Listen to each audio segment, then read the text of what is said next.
Well, welcome everybody to our first Orion LinkedIn Live. I'm your host, Steve Schuler, coming from my home this time instead of the office. So, welcome. Really glad to have you all with us today. Reminder, this is our second LinkedIn Live. If you wanted to catch up with our first one, we talked with our first Orion product manager, Matt Montgomery. We talked about the new iOS 17. If you're not familiar, iOS is the operating software that powers the Apple iPhone. We talked over some of the changes they made with the 17th version, specifically those changes that could have an impact on branded calling. So if you want to catch up with that information, you can get off the when we get off this feed, head to our video section here on LinkedIn. It'll be the top video in there, and you can watch that conversation with Matt. It was a really informative conversation about all things Apple and all things iOS 17. Also, reminder, please subscribe to the First Orion blog. I'm going to go ahead and put this up on screen and show you all. If you go to firstorion.com, under the resources tab, you'll find our blog. You can subscribe anytime we update this. This is wonderful for any information affecting the telecom sector, especially branded calling, but we do have some best practice blogs that we put up. We have some tips and tricks that we put up there. This is a wonderful resource. We're glad to offer it to you all, of course, free of charge. Just sign up and subscribe. Again, that's firstorion.com. Go to the resources tab and click on the blog. Okay, let's get today's LinkedIn Live started. My guest is a relatively new partner of First Orion's from Provision Networks. I've got President Jack Mulligan. And Jack, I'm pleased to welcome you on to today's live. Thanks for being here. Happy to be here, Steve. So, Jack, let's start off. For those who don't know, introduce your company. Tell us a little bit about Provision Networks, what you all offer, and who your clients are. So Provision Networks was founded in July of 2000 as a traditional telecommunications agency. And as telecommunications has evolved, we have fast forward to today, placed our focus on contact center, cybersecurity, and cloud, as well as the traditional telecommunications and connectivity services. We also did an acquisition about 7 years ago that got us into Wi-Fi engineering, which is a direct service that we sell directly to customers in addition to the telecommunications portfolio. So that's where we're at today. That's wonderful to know. And for those of you who are looking for IT solutions, I have a feeling this conversation will be particularly illuminating for you all. So Provision began partnering with First Orion very recently. Now, for those who don't know, First Orion has our branded calling suite of products, and we sell directly to customers, and we have for a long time. But something else that we do is partner up with folks like Provision Networks, who are targeting specific audiences that First Orion might not be able to easily tap into. And we white label branded calling, and we offer it as something that our partners can put in their portfolio. So, Jack, from what you all from your description of what Provision Networks has to offer, how does branded calling fit into your portfolio? So branded calling is a perfect fit within our contact center practice. And we typically look for two things in contact center products. One, what's it going to do? These are the two things that everybody knows that every contact center needs. Number one, improved customer experience. And how does this, you see right away that the branded calling improves the customer experience, because we've all gotten calls from numbers we don't recognize, numbers we want to take, but we don't recognize it, so we don't. And then when we find out, oh, this was my pharmacy, oh, this was someone where I just filled out a form and asked for information, but I didn't know it was them. Then you've got to call back, and now you get into the call tree and you have to identify yourself, and it's a pain.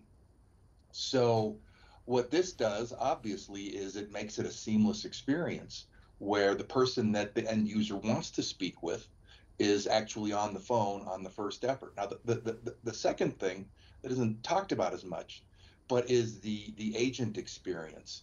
The greatest cost by far for a contact center is agents, and you want to have a positive agent experience because you can't have those people turning over so much. Training is expensive, labor is expensive today. So this creates a much better or improved agent experience as well, because they're reaching people who are warm contacts, who want to speak to them, who want to collaborate, as opposed to somebody who's calling in and might have to wait on hold for 3 minutes and might get frustrated because they hit the wrong button 7 or 8 times. So it checks those two boxes quite nicely. That is that's really good to hear. Yeah, you touched on some major pain points that we know that everybody in the contact center space and businesses in general are just struggling with, and that is if I'm looking at my phone and I don't recognize that number, I don't pick up. Even if I am expecting a call. In my case, recently there was a call I was expecting from my bank. I just didn't pick it up, and I missed a call from my bank that I was actually waiting for. So it is a ubiquitous need, not only for people in tech, just businesses everywhere. So tell me, whenever you're in that meeting, you're in a pitch meeting with a lead, and you want to you think that branded calling something that fits with them. What's your approach? How do you all approach adding branded calling as a service to what you're offering? Well, first, I want to get the name of your bank before we're done here, because I'd like to sell them some branded calling. Um, yeah. So how do we bring this up? What we do, it's a very, very simple discovery question about if they have if they do outbound calling. If they do outbound calling, I will occasionally, depending on the relationship, ask, do you know what the cost of a missed outbound call is? Now, spoiler alert, very few people measure that actual cost.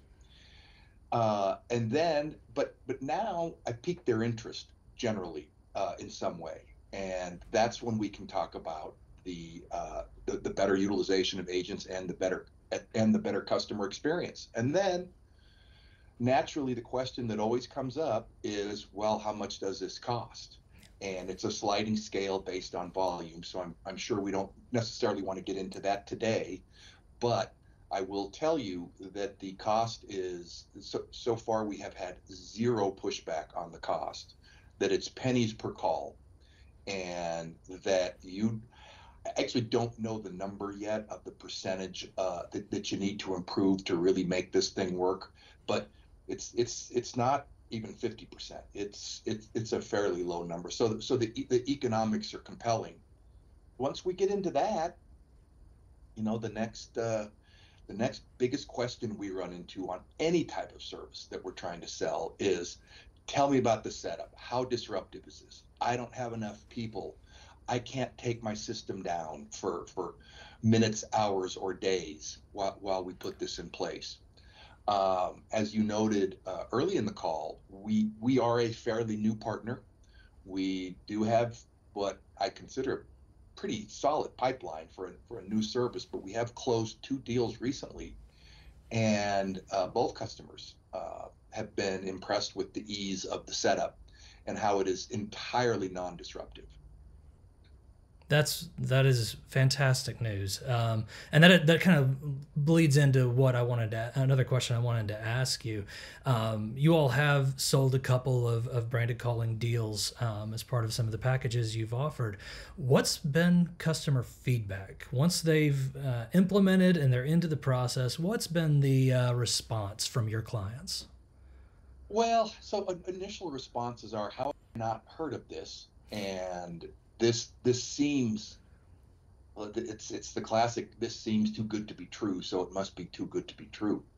What we're finding so far, when we go back and we with our 2 recently installed customers, we've gone back and basically no negative feedback, all positive. They're happy with it. It's chugging along. I don't really have any metrics yet from them. We're little bit of a philosophical thing here. We're very relationship based here. We try to have relationships with every one of our customers, and what we try not to do is send out the, click these boxes and stars if you like what we're doing. And because we all get too many of those. So, but basically, so far, everybody's happy. And really, I think, kind of surprised that they haven't come across something like this before or done it sooner. That's really nice. Yeah, I can feel everybody's pain on having to fill out a survey every time I purchase or interact with anything. You definitely, the relationship is so much better than that. You all are, like you've said, a new partner with First Orion. Go back to that process when Provision Networks and First Orion first started setting up. What was that onboarding process like when you all decided that you all wanted to become a partner of First Orion? What was the process like? Any feedback that you all have for that is fantastic. And I just want people out there who are looking at partnering and offering branded calling in their portfolio to get a sense of what's involved on the front end. Yeah, so for us, we try hard not to over-engineer that type of thing. It's very easy to do, crazy deep dives on deep engineering and really understand what works in the background. We've got plenty of IT geeks here, but what we really try to do is, understand what the utility is to the end user. Understand. I'm a finance person by background, so I like to try to understand it. How does this pencil out economically? And if we understand all of that, then what we'll do is we'll go out to a couple of our closer relationships, as we've done with First Orion, and we just run it by them, and we say, this is what we're looking at doing. What do you think of this? And they'll ask the questions that we've covered so far. What's it cost? What's it going to do for me? How difficult is it to set up? And if we get positive feedback, that's when we go in and we start trying to say, okay, let's dive a little bit deeper here. Let's understand this better, and let's run with it. So when we got some warm feedback, because really, if our market doesn't have a warm interest towards it, upon first glimpse, we're probably not going to be pushing it. And this was very warmly received, and here we are. Yeah, no, that's fantastic. That's good feedback just for those who are looking at possibly partnering. For those I would suggest to the partners, go ahead and talk to a couple of your trusted customers. Ask them, do you do outbound calling? Do you have trouble with? Is it a challenge? Don't say trouble. Is it a challenge to get people to pick up on the first call? And if the answer to that is yes, well, what would you think if I could do this? No, that's very good advice. If somebody is out there looking for IT services support from Provision Networks, tell them how they can get in touch with you. Well, so we're at provisionnetworks.net. You can reach me directly at jmulligan@provisionnetworks.net or info@provisionnetworks.net. We're happy to have a conversation with you about your IT needs, your questions. There's no cost, there's no obligation, and you don't even pay us. We get paid by our suppliers. So we're always looking to make new friends and relationships, and if we can help out, great. And if you already got everything covered, we'll tell you so. So would love to hear from everybody. Thank you so much, Jack, for joining us on this episode of LinkedIn Live. We will be in touch, I'm sure, sharing more of your stories in the future. Thank you, Steve. And thank you all for watching this LinkedIn Live. Fewer technical difficulties this time, we all hope. Final message from those of us at First Orion: happy holidays. We are so glad that you're a part of this crazy little business that we've got going. We wish you and your family just a wonderful holiday season. We will be back in 2024 with some more LinkedIn Lives. This live will also be a recording that will be saved on our LinkedIn. So if any of your friends or coworkers missed it, feel free to share it with them. I'm Steve Schuler. You all have a happy holidays. We'll see you next time.